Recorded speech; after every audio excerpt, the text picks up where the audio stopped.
Thank you very much, Magdalena. The East Coast seems to be caught in a wave of gun-related violence right at the moment, much of it related to gangs. I mean, it isn't an exaggeration to say when I come in the morning, I'm actually surprised if there hasn't been a shooting in Sydney.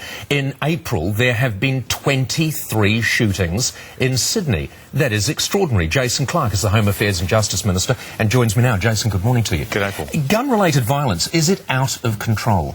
Well, it's very serious. I live in Western Sydney. I see this up close. What you've got there in Western Sydney are gangs that are effectively involved in a war. They're fighting over drugs, they're fighting over turf, and they're using firearms to sort it out. The people I represent are terrified, and justifiably so. They're worried that it's not just criminals that are shooting at each other, but shooting at a house, a stray bullet's going to lead to an innocent person being killed. At what point, though, do you say this is a crisis? I mean, how many shootings, how many drive-by shootings, how many innocent people have to be caught up before you say this is a crisis and actually we do have to do something differently to address it? Well, one shooting is one too many. Last week, one of those shootings occurred where you had one gang shooting at a house. The person that they were shooting at was in prison.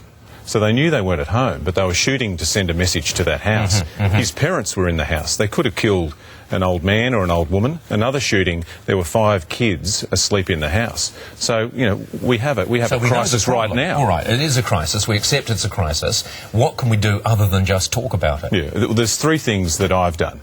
I've offered the support of the Australian Federal Police. I've offered the support of the Australian Crime Commission, and the Crime Commission have been helping New South Wales Police already. I met with the State Attorney Generals 2 weeks ago. I offered the support of the national government. I said we can introduce national anti-gang laws. They've rejected that approach. Why? But why did they reject that? Because that seems to be a very good idea, because then they can blame the third party, if you like. They can blame the federal government for it and then just get right behind it. They rejected it. It's a good question. One you probably need to ask them. States are always keen to hold on to their own powers. I can't blame them for that. I've said, look, I stand ready to help you here. If you change your mind, we can introduce national anti-gang laws, so it's a standing offer available to the states. But there's something else we can do. Just on that, what did Barry O'Farrell say? Well, New South Wales said, we'll think about it. A lot of states said, no, thank you. So there's different views out there amongst the states. I think there's a lot of more good work that we can do in the area of guns and firearms.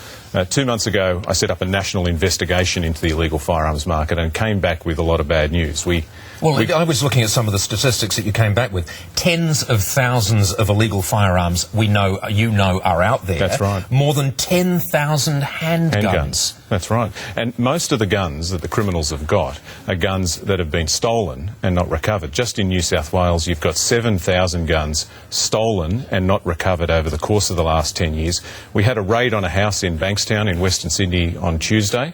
Police and Customs went in. They expected to find steroids. They found them, but they also found a pump-action shotgun. And when we did the tracing analysis on this gun, we found it had been stolen from a house in Morisset 13 years ago. Right. Now, that's just one of 7,000 guns that criminals have got out there. With that many, obviously, there is quite an underworld trade going on in weapons. Yeah. But again, you now know how big the problem is. How do you address it? Yeah, it's a good point. I'm meeting with police ministers in June about this. We've got strong gun laws at the moment. You remember all those reforms that happened after the Port Arthur massacre. But there's more that we can do here. I'll give you some examples of the things I'm thinking about. We've got 15 different databases that hold information about firearms across the country, but they're not all linked. There's more that we can do there. More interaction, more cross-referencing. Yeah, policing works best when police have got all the information they need and exchanging it between all of the different police forces across the country. I'll give you an example of one of the problems we've got. We've got a national firearms database, and it holds information about who has a licence and what firearms are registered.